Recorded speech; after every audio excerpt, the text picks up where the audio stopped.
Are you troubled by strange voices in your ears? Do you experience feelings of dread in your basement, attic, or car? Have you or your family actually listened to a spooky podcast? If the answer is yes, don't wait another minute. Just pick up the phone and listen to the professionals.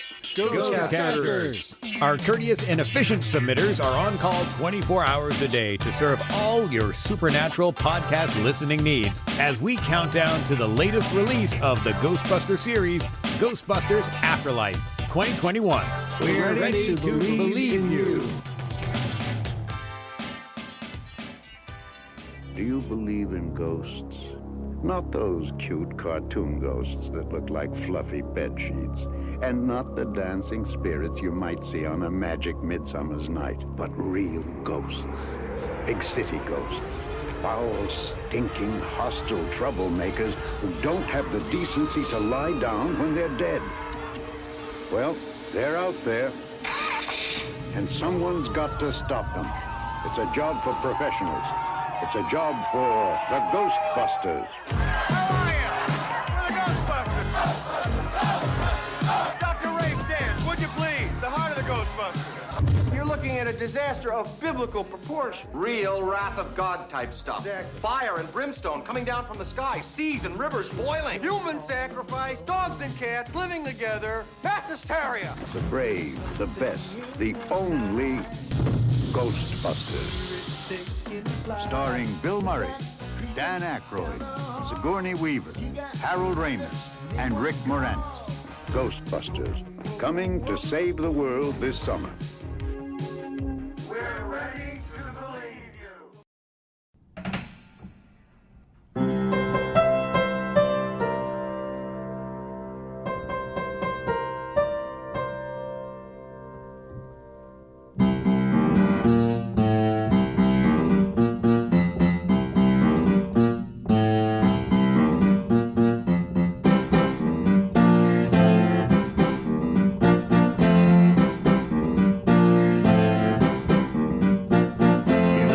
Strange in your neighborhood. Well, who you gonna call? You know, if there's something weird and it don't look good, hey, who you gonna call? Yeah, break it down.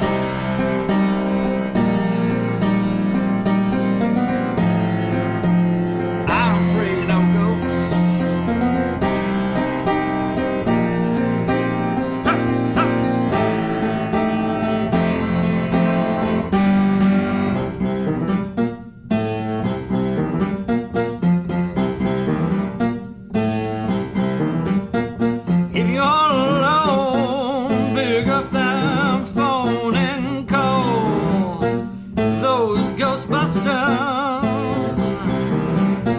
No job is too big, no fee is too big, and hey, you might even get a discount on proton charging.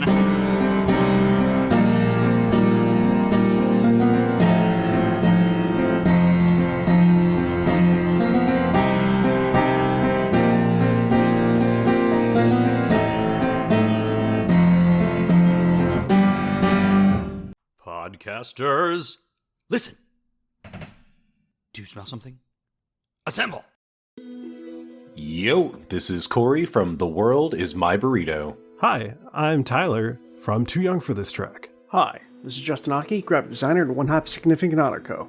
Hello, I'm Stephen White, co-host of Super Mega Crash Brothers Turbo and Cinema Salsa. Hey everybody, this is Chris from Comic Zombie and Epic Fails of History. Hello crew, this is The Questing Truck. Hey, this is Zach from the Neatcast and Effin' Cultured. Eric Slater here from Epic Fails of History and Too Young for This Trek. Hey everyone, Rob here from N Sometimes Rob, as well as Ecto MX5 and the North Star Ghostbusters. And today we are talking 1984 Ghostbusters. Today I'm here to talk about Ghostbusters, 1984. And I'm here to talk about Ghostbusters. And today I've been tasked with talking a little bit about Ghostbusters. And today we are talking about one of my all-time favorite movies, 1984's Ghostbreakers. I mean, Ghostbusters. Damn it. Ghostbusters! The movie that started the cartoon of my childhood, which I'm sure we're going to get to later on in this series, but hey, we're starting at the very beginning. which is a very good place to start. And we are here today talking about the original, the lightning in a bottle that was the 1984 Ghostbusters film.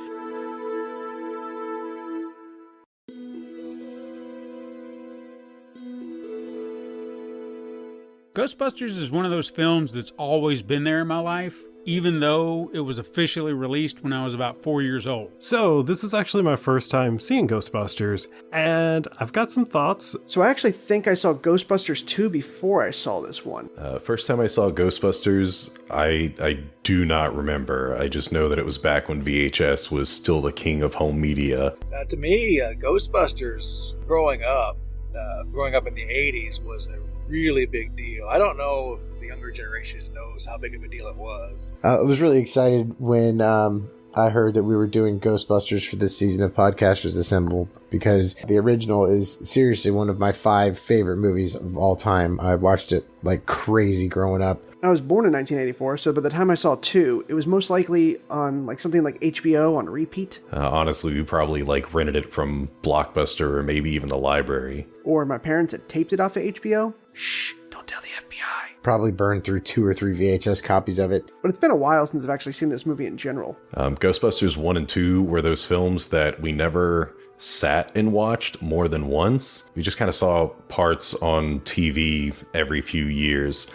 So this film came out a year before I was born. I was born in 1985. I have to assume my knowledge of Ghostbusters and the first Ghostbusters film either came from gym class in elementary school, where we played, it was basically a version of dodgeball, but we called it Ghostbusters. And so they played the Ghostbusters theme song, and I think it was like if you got hit by a ball, you were a ghost and you were trapped. There was something weird about it. So this is kind of like a first watch for me, like actually watching the whole thing. I do recall when it was released in theaters that my parents had gone to see it without me and my brother.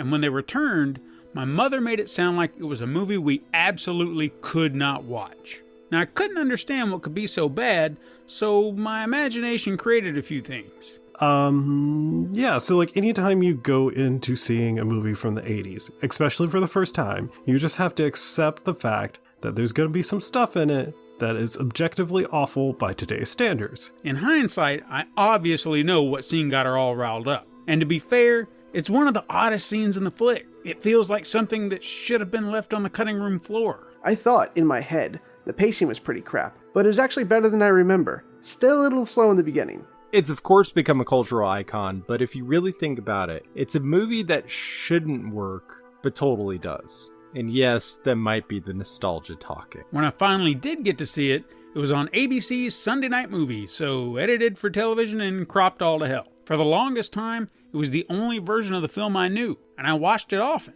It wasn't until I watched a snippet of it on VHS at a friend's house that I realized what I was missing. I don't know what it was about the 80s, but this was an era of big concept blockbusters. You had Back to the Future, The Terminator, Gremlins, Aliens, The Lost Boys, Neverending Story, etc., etc. And for whatever reason, I've always gravitated towards those type of stories. Growing up, I was a big fan of the real Ghostbusters cartoon. It was on Saturday morning, so of course I was watching it all the time.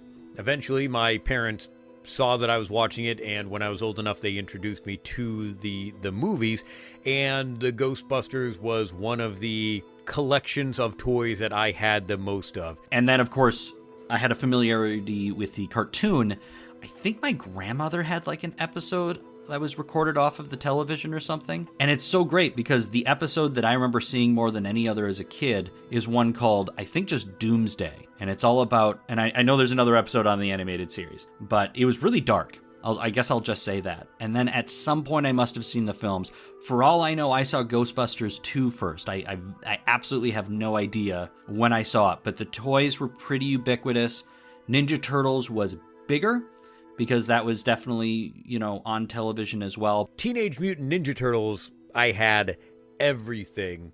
Ghostbusters was right after that, with the actual headquarters, Ecto-1, all the other, they had multiple Ecto vehicles, all sorts of different versions of the main characters.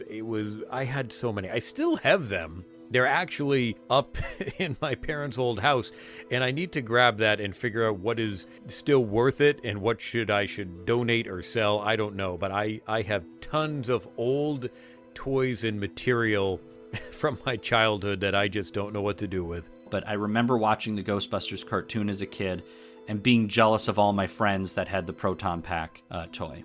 And then, of course, we're going to be talking about the other stuff that came after, which is, yeah. But we get to start off on the right foot here with one of the greatest comedies ever made. It's tremendous, man. The concept of being able to capture ghosts with science is a really cool one, and it opens up a lot of story possibilities.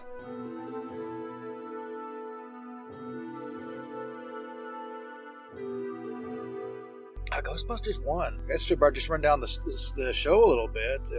Just some of the highlights, some of the characters. Well, let's start with the characters, because characters are very interesting. The cast is stellar. Mostly made up of SNL alums. Everybody in this movie is so good. You got Bill Murray, Dan Aykroyd, Harold Ramis. Bill Murray as Venkman, Dan Aykroyd as Stantz, Harold Ramis as Egon. My favorite Ghostbuster, I think, from the cartoon, it was Peter Venkman because he was the sarcastic one. He was very similar to Raphael in the sense that he was fully capable to do his job, but he was always sarcastic and had one-liners.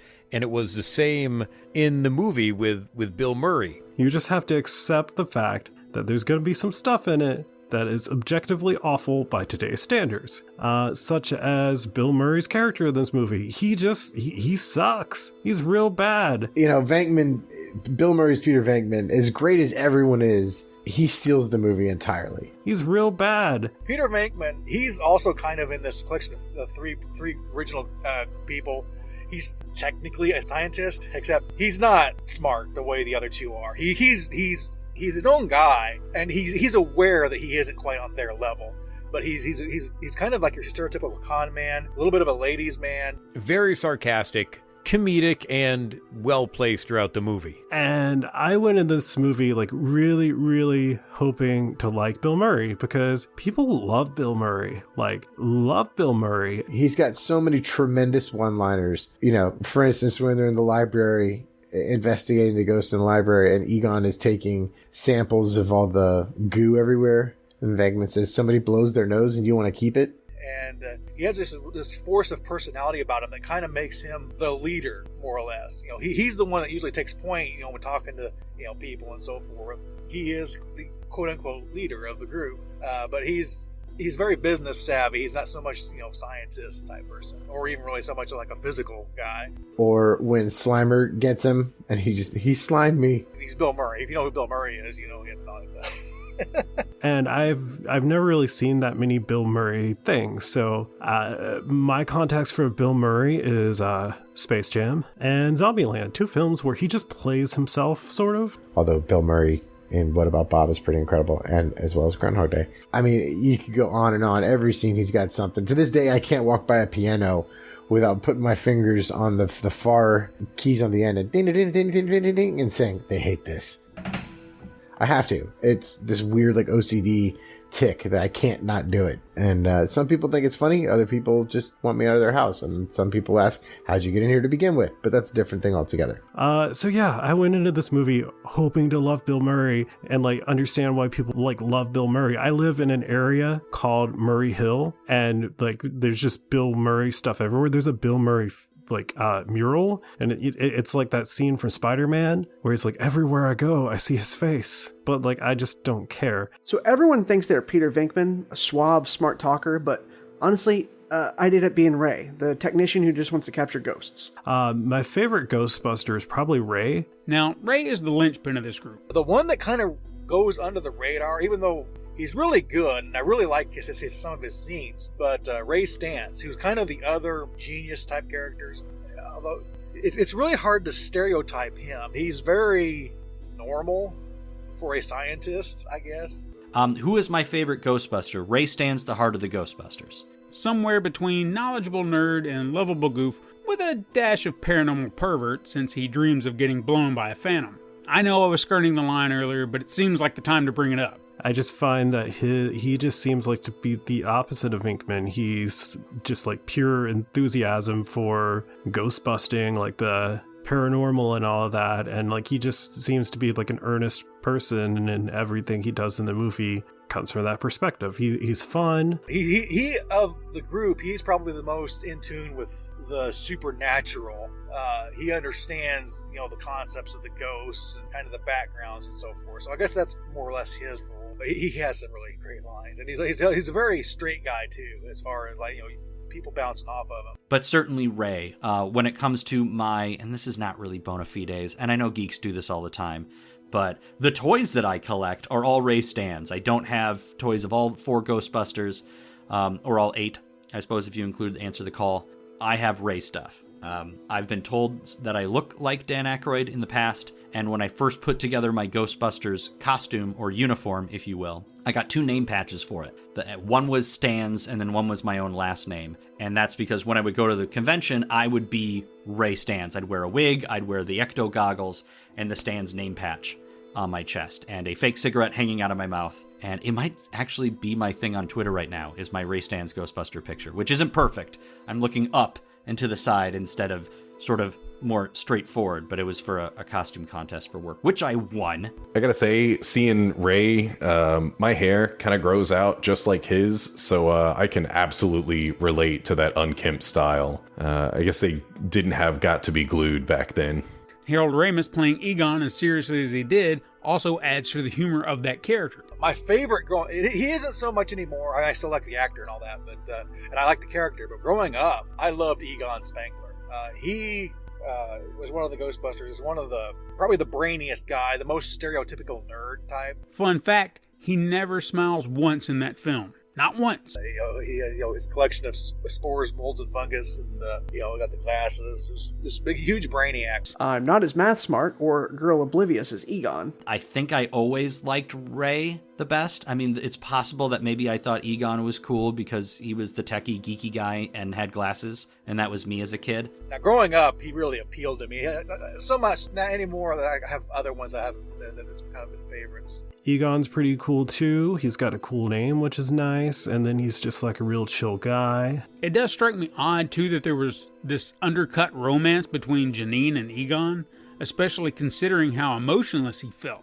Probably why a lot of those scenes were cut. Of course, you have 4 Ghostbusters, although the 4th one kind of shows up about the middle of the show. I think Ernie Hudson was great as the 4th Ghostbuster, but I felt like he should have been a bigger part of the movie. Winston is a character that feels very secondary in this film, and it's a shame considering he had a very well-developed backstory. And no, I'm not forgetting Winston, but he didn't really shine until 2, at least from my memories. And then even Winston, I had to look up his name. But he's usually the voice of common sense as well in the group, which tends to be needed because you kind of have Peter just being really zany, and then you got the 2 smart guys who kind of get lost in that aspect, and then you have Winston that kind of just brings it all down back to earth. And of course Ernie Hudson playing Winston Zeddemore, whose role was originally written for Eddie Murphy. We should say Eddie Murphy was meant to be Zeddemore, and Bill Murray's character was, famously supposed to be John Belushi. Unfortunately, that character development hinged on the casting of Eddie Murphy, who decided to make Beverly Hills Cop instead. Which obviously would have made it a very different film. I assume it would have been great, but, we got lightning in a bottle, so who knows? Maybe Eddie's presence would have kind of upset the dynamic or something. Who knows? Murphy made the right choice. The filmmakers did not. Definitely a missed opportunity, unfortunately. He's not in the movie as much, but I still liked him more than Venkman. But yeah, when it was rewritten for Ernie Hudson, the role was dramatically reduced. Apparently, Winston had a lot of Bill Murray's lines in the original draft, but things got changed around last minute, and they shifted his character's first appearance till later in the film. But still, Winston's cool. He's just like, I like that he's a normal guy off the streets. Like, they're, the creators of this ghost busting business, and they're like experts in the field, and then he's just some guy who gets hired for a job, but he still fits in really good with everyone. I am very curious to see more of him in the sequel, which I hear is bad. Ernie Hudson was perfectly cast as Winston and should have been allowed to sink his teeth into the role he signed on for. And I guess relate more to Winston than I do the other three. They're all hilarious. They each bring something unique to the team, and they play off of each other really well. There's so much cool stuff behind the scenes of this film. Before deep diving into what the film is, I thought it would be fun to talk about what it could have been. It's really funny when you look back at the early concept art and original script for this movie, how different it could have been and how lucky we are to have the movie that we got. The idea for the film has always been Dan Aykroyd's. It was originally going to be titled Ghostbreakers. While the base premise was always about 3 guys exterminating ghosts, the initial script Aykroyd had written took place in the future and in space. The first draft of the script was set in the future, and the concept art had them suited up with helmets. So, little known fact about this movie, originally Dan Aykroyd started writing this back in 1981, spent nearly 2 years on it. The original title was Ghost Smashers. It was a screenplay about 500 pages long. It was going to be him and Jim Belushi. Original story was set in the future where there were many different teams of Ghostbusters competing against one another. FYI, if you don't know, Dan Aykroyd is pretty much a crazy person in real life too. I imagine the earlier scripts of Ghostbusters were absolutely bonkers because Dan Aykroyd has a very weird sense of humor, or a sense of humor that very much fit in like the comedies of the 80s. Super into the supernatural. Kinda a loon. He totally believes this stuff. He wrote this movie, I mean, that's one thing, but he also knew all of Bible stuff. He probably didn't have to reference anything. Furthermore, he had written the roles for himself, Eddie Murphy, and John Belushi. Just those changes alone would have created an entirely different film. When Dan Aykroyd first wrote it, he originally had John Belushi and Eddie Murphy in mind for the main roles. It was going to be like a Abbott and Costello duo. And that's not mentioning the script's overtly serious tone. Doesn't seem ideal for comedic actors in the lead, but what do I know? The fact that a lot of the cast wasn't originally supposed to be the cast. The fact that when Dan Aykroyd first wrote the thing, it was going to like be in space and far more technological. And then they caught on to this idea of like, what if it's a day job? Just like with the original Star Wars and Back to the Future movies, there was so much chaos behind the scenes that it's a wonder this movie even got made. Much less became a massive success. Obviously, this film never happened, and by all accounts, was probably due to Belushi's death. Belushi was a beast all his own. You don't recast a role meant for him. You have to change it. And that was immediately obvious once Bill Murray came aboard. Ivan Reitman found that the screenplay was way too long and convoluted. He hated the title. After Jim Belushi's death, actor and writer Harold Ramis was brought in to help Dan Aykroyd focus on the script, and it was Ramis' idea to turn the movie into what he called, quote, a going-into-business film. And then after much reworking, the script became a lot leaner. Like, what if this weird, crazy supernatural stuff was sort of boring to them because it's just like, basically just, they're exterminators, this is just their job, and they wear, you know, just regular jumpsuits and go, and then that was sort of the hook, and then they got, you know, New York more involved as a character. Luckily, director Ivan Reitman suggested changes that would make the concept a bit more grounded, and even introduced Aykroyd to Harold Ramis, who helped rewrite the film into what we all know and love. The title changed to Ghostbusters, and you know what? The rest is history. And love it, I do.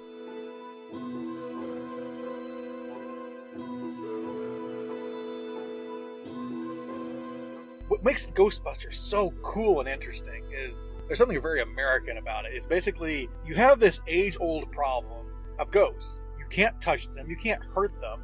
They bother you. They can even kill you. You know, they scare you. But then basically these guys just come up with this technological solution to the problem, and then they sell that service.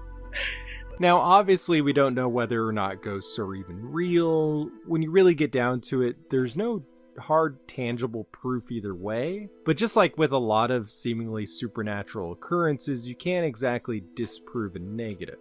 It's good to be skeptical, of course, but I feel like there's always room for the unknown. I think it would be egocentric to just assume that you understand the way the world works with how complex and massive it is. There's something just really cool about a problem that you couldn't even fight. Now all of a sudden they're just able to do it. With this technology, and it basically removes what makes ghosts scary. I mean, they still look scary. I guess if you don't have them around, they can be scary. But there's a solution to them, and it's actually I hesitate to say an easy solution, but it's a practical solution all of a sudden to a problem that up to that point nobody really, and I'm not even talking about just in the universe. I mean, just generally ghost stories and movies that have ghosts in it. You have to like do some kind of weird seance or some kind of spiritual thing, as opposed to just technological know-how, and scientific method to get rid of these things. Regardless, it's interesting to think about if ghosts do exist and we were able to detect them and then contain them with scientific instruments. That would be incredible. In fact, I think a revelation like that would definitely have profound effects on society as a whole. Not that the Ghostbusters is a really deep movie, but just that aspect of it. I feel like there's a lot of potential there that they haven't quite mined yet. That really is what makes Ghostbusters cool to me. Just the practicality of it. Getting rid of all the mysticism of it. Just nuts and bolts science. Here it is. Here's how we solve it. So on one level, you got the whole sci-fi supernatural aspect of it. Then you mix in some of the best comedic actors of the 80s. Add in a dash of horror, a splash of cutting-edge special effects, and you've got a massive cultural phenomenon. This hit at just the right time. This movie could not have been made in any other year.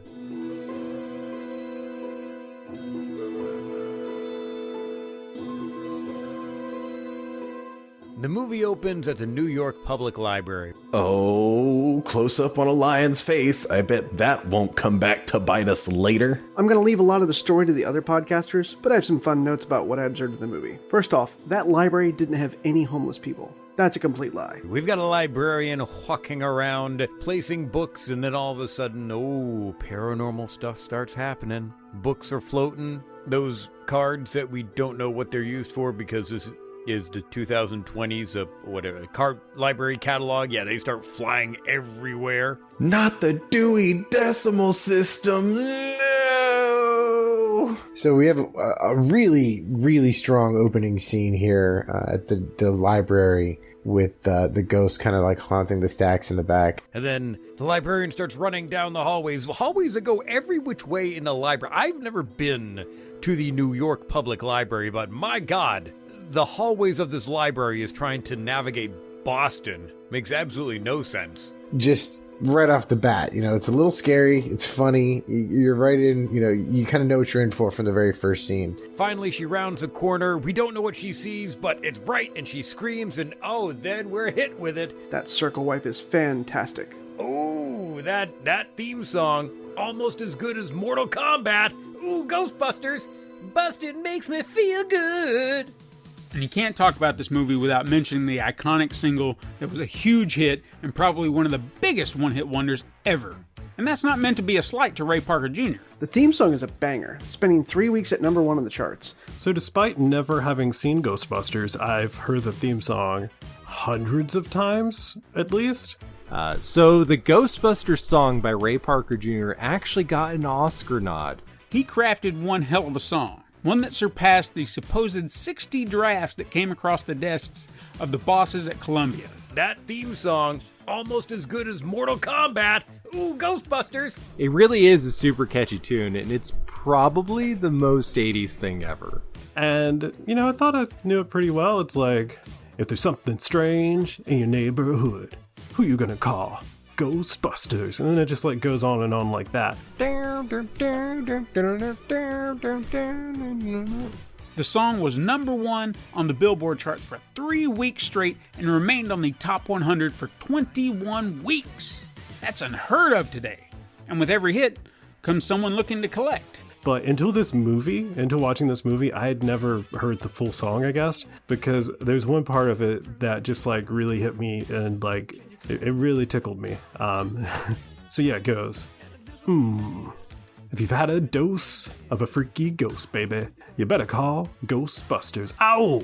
Let me tell you something. Bustin' makes me feel good, and I have not been able to stop singing. Bustin' makes me feel good. Bustin' makes me feel good.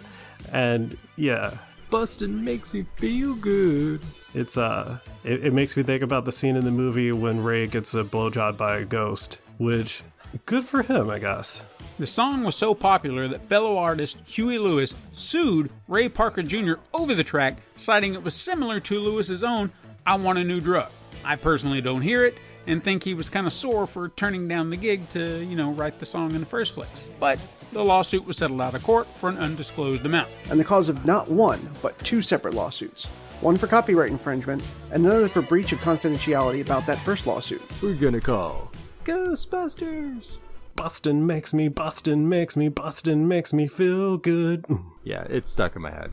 Speaking of lawsuits, how about those first Ghostbusters? You know, that classic TV show produced in 1975 featuring classic characters like Spencer and Tracy and the lovable ape Kong, it was a live action thing. It was produced by Filmation. Remember that? Also, Ghostbusters wasn't the original title. I don't think I said that yet. You think there would have been a lawsuit when you actually learn about this show's existence. And if you dig deep enough, it sounds like there should have been. Go check out the movies that made us for a deeper dive into that. But there was also, I want to say somebody else had the license as well. So they didn't have it. So they had to try a bunch of different names. So there's another clip you can find on YouTube of them going through multiple different names. Like, are they going to be the Ghost Smashers? Like what would this weird little business call itself? But at the end of the day, Universal Studios sold the name to Columbia Pictures for $500,000 and 1% of the film's profits, which somehow it made none. Weird. I mean, if you're a little kid at the time, the real Ghostbusters, and we can get into the whole, when we talk about that, we'll get into the whole discussion about the rights to the names. Simultaneously, no doubt to screw with us all, Filmation whips out an animated version of this original show right about the same time as the animated version of the Ghostbusters that we all know, the real Ghostbusters, which is ironic if you think about it. There was a cartoon that previously existed called Ghostbusters, or which they had a problem, which is why the cartoon ended up being the real Ghostbusters. So the reason that this movie was almost called Ghost Breakers, because this really stupid property that already existed called Ghostbusters, which is why the cartoon is the real Ghostbusters. The version, the animated version of these guys, Venkman, Stantz, Egon, it's called the real Ghostbusters because there was another animated series that was already running about the stupid movie, the other movie. I know it's confusing, but anyway. Because they were technically the original Ghostbusters, so wouldn't they be the real Ghostbusters?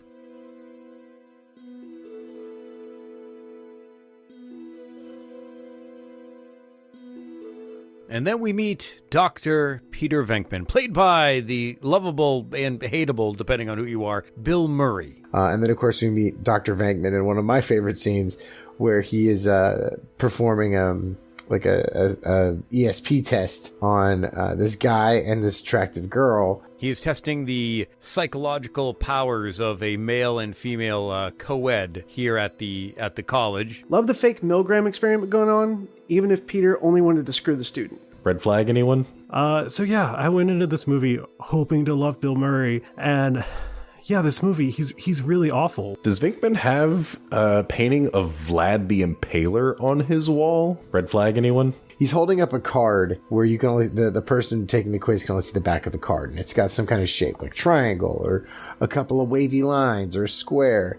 And the person sitting across from him has to guess what's on the card. And if they're incorrect, he gives them a little electric shock. He's holding up flashcards with different images on them, and if they get it correct, they get a point. If they get it incorrect, he gives them shock treatment. And the guy keeps getting closer and sometimes right, and Bill Venkman just keeps shocking him, and the girl couldn't be further away, but he's really macking on it hard. It's say for instance the card's a circle, and she's like $, and he's like, my God, this is incredible! Get out of my head! This is like the first time we see him, he's like a college professor or something, and he's trying to trick a college student into sleeping with him. Red flag, anyone? Which is pretty awful. Was this question about menstruating about hysteria? Was Venkman trying to diagnose this girl with hysteria? Conveniently, the male always gets the card wrong, even when he's right, and the female consistently gets the card correct, even when she's wrong. Because we find out that Peter Venkman is a predator, which is apparently lovable back in the 80s in this film. He's really awful. Video cassettes in 1984 would be, I don't know, about a couple $100, especially for a portable video camera. Ooh. Ray Stantz busts into the room before Peter can continue his creepy hitting on of the college co-ed, as he has heard about the haunting and the ghost manifestation at the New York Public Library, and that they need to head over right away. I love how they're looked at as kind of crackpots, Stantz and Egon in particular, but they believe what they believe, and they believe they have, they just need evidence to show it, but the school thinks that, enough is enough. They spend enough money subsidizing these idiots, so they kick them out. They take off. They meet up with Egon Spengler, who is played by the late, great Harold Ramis, and they continue down into the library where the librarian had the encounter. They find some evidence of paranormal activity with books being stacked. Favorite line? Probably no human would stack books like that. And it really has to do with the fact that, I watched this a couple of weeks ago, and, the next day, my girlfriend was watching Hoarders, and they were readers. So, of course, literally their entire house is just stacks upon stacks upon stacks that look identical to that. Maybe they were just ghosts. One example is the scene where the bookcase was falling over in the library was only presented to me as a close-up of Bill Murray. On VHS, it utilized pan and scan and showed Dan Aykroyd reacting to his questions, which obviously made more sense. Ectoplasm. And I'm trying to think, but I don't know that slime was ever associated with ghosts before Ghostbusters.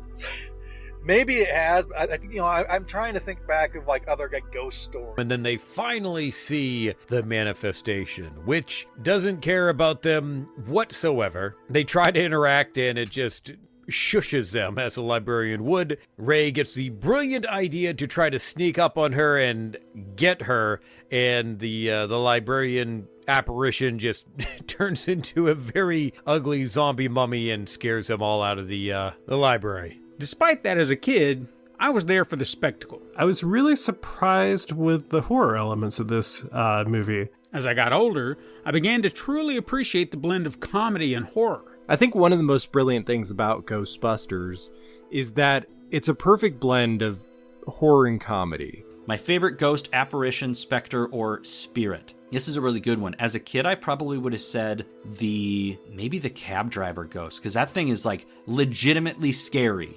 There's a lot of humor that's injected into this film, but one of the reasons it works so well is it's kind of a horror comedy, because there is scary stuff. That decaying, rotting corpse of a cab driver is legitimately scary. The scariest moments still gotta be the intro library scene, because it's very quiet and very true to horror. Besides that, I would say probably the librarian ghost, who has a name that escapes me at this moment, but it's the first one that they see, a full torso apparition, I believe is what they call it.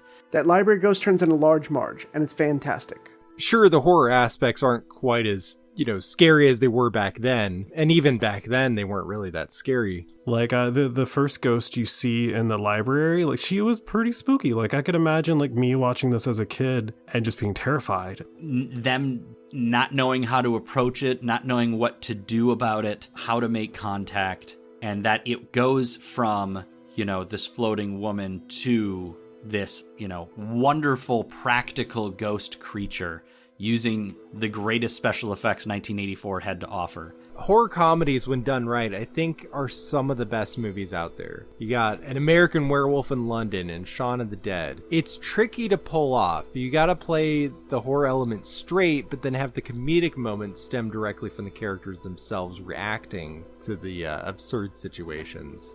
What's interesting, though, is that some of the best comedians also make some of the best horror directors. I think it's because comedy and horror are actually two sides of the same coin. It's all about subverting expectations in a way. It shifts between terror and laughs without feeling jarring. Which is, if you go back and look at the advertising, that's what they talk about. They talk about this thing being like a special effects bonanza, which is fantastic. And sure, some of the special effects are a bit dated, but the movie itself still holds up remarkably well. I think it still works.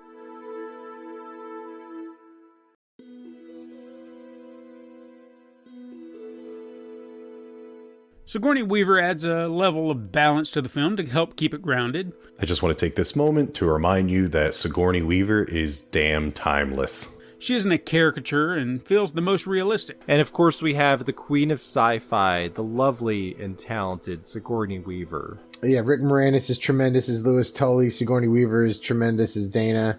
I mean, everybody in this movie is friggin' awesome. It's terrific. We then meet Dana Barrett, who is played by the lovely and badass Sigourney Weaver, and also her neighbor Louis Tully, the lovable Rick Moranis. Rick Moranis, whose character was actually written for John Candy originally. Rick Moranis as Louis Tully feels like a no-brainer.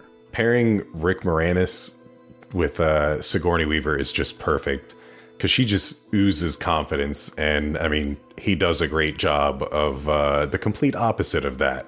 Everything he does with the character is so spot on. Rick Moranis plays the weirdest person in this movie. Real quick, Rick Moranis as Louis Tully, Dana's neighbor, who clearly has like a massive crush on her. I mean, if you don't love Rick Moranis, there's something wrong with you. He's an accountant, but also super into health trends and mineral water.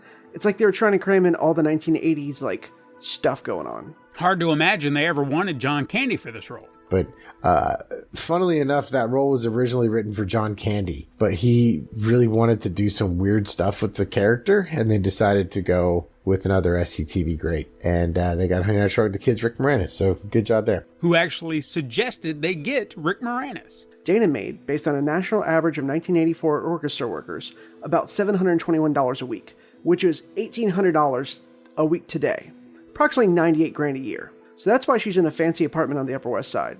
Although nowadays she couldn't afford it. That apartment is so 1980s that I'm surprised it didn't have a Nagel painting. It speaks more to the set decorator than anything. That and the fridge scene, and I think it has to do with how weird the effects came out. And meanwhile, we start to see that there is some stuff going on besides just the library. You know, Dana's got some weird stuff going on in her apartment, particularly in her refrigerator.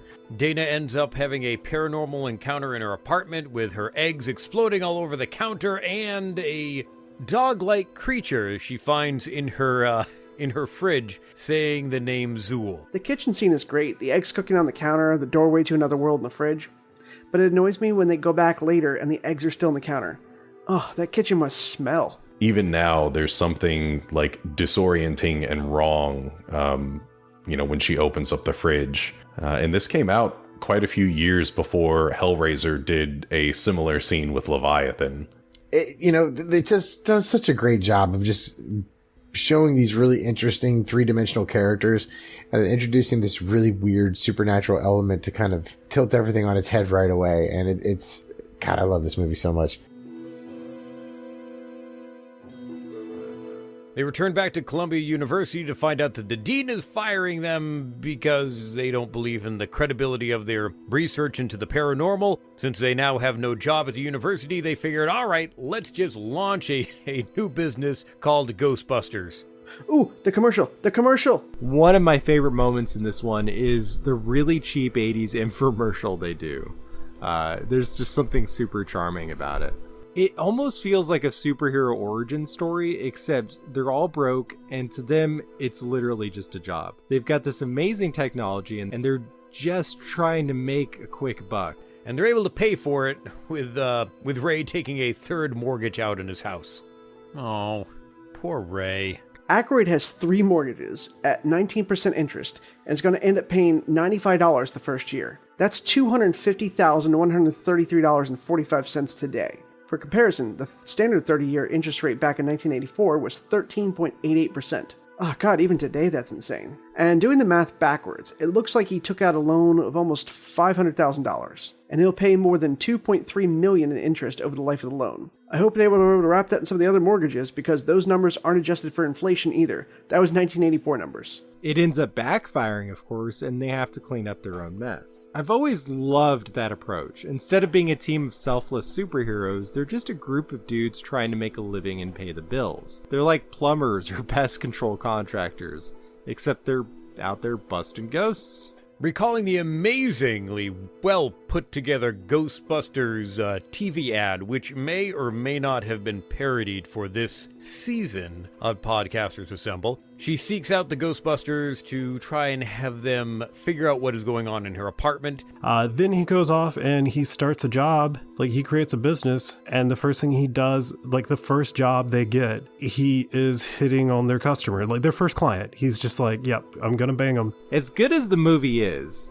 it's also definitely a product of its time. Peter, of course, sees this as a prime opportunity to pursue a unsuspecting female to try and coax into courting them, I guess. So probably one of the best and only good sort of character developments that we get to see in this movie are between Sigourney and Bill. He offers to inspect Dana's apartment in a very failed attempt to seduce her. Because when she starts off coming into their office, she's like genuinely terrified. And they even go back to her room and like she's still worried. But then as he starts saying and asking things over the course of like 30 seconds, you see that worry chip away very quickly. And then she goes right back into being just like her regular self, her regular confident self, because now she has a jackass in the room. Some of the jokes don't quite land as well. Ultimately, Peter does not find anything and does eventually leave the apartment, but not before ultimately creeping Dana out, but yet somehow still being found attractive in her eyes. I don't know. And Venkman sometimes comes across as a total asshat. And yeah, he really sucks, and I was disappointed. I wanted to like him. Especially the way he creeps on Dana. It's a little off-putting, to say the least. That was always confusing. Ecto-1 is a hearse.